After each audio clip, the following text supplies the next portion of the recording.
வணக்கம். இன்று ஒரு சட்ட தகவல். வணக்கம் சார். வணக்கம் சார். சார், ரிஜிஸ்டர் ஆஃபீஸில் வந்து பதிவு திருமணம் பண்ணுறாங்க. அது மக்களுக்குலாம் தெரியுது.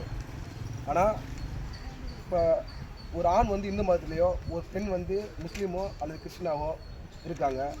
அது சம்மந்தமாக ரிஜிஸ்டர் ஆஃபீஸில் வந்து அந்த நடவடிக்கை பற்றி மக்களுக்கு ஒரு சட்ட ஆலோசனை கொடுங்க சார்.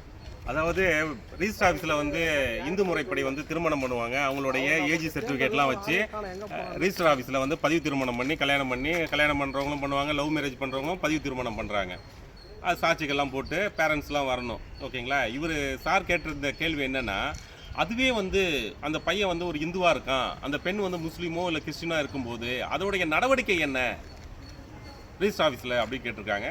முதல் வந்து அவங்களுடைய டீட்டெயில்ஸ் எல்லாம் வாங்கிட்டு அந்த வழக்கறிஞரோ இல்லை டாக்குமெண்ட் ரைட்டரோ அந்த பதிவு திருமண ரிஜிஸ்டர்ஸை வந்து முதல் 15 நாட்கள் முன்னாடியே கொடுக்கணும். இது போல் கல்யாணம் பண்ணுறதுக்கான அந்த ரிஜிஸ்டர் அதை ஆய்வு பண்ணி அந்த டிஸ்ட்ரிக்ட் ரிஜிஸ்டர் ஆஃபீஸில் போர்டுன்னு ஒன்று இருக்கும், நோட்டீஸ் போர்டு.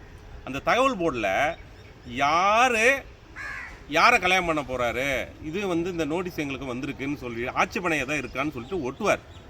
அதை சில பேர் பார்த்துட்டு ஆட்சேபனை இல்லாத பட்சத்துலாம் இந்த மதம் விட்டு, அதாவது இந்து மதத்துலேருந்து கிறிஸ்டின் பொண்ணை கல்யாணம் பண்ணலாம், முஸ்லீம் கல்யாணம் பண்ணலாம். இதான் நடவடிக்கை. ஆட்சேபனை வந்தோன்னா அது சில பிரச்சனைகள், அது ப்ரொசீடிங் வேறு. இதுதான் சார் நடவடிக்கை.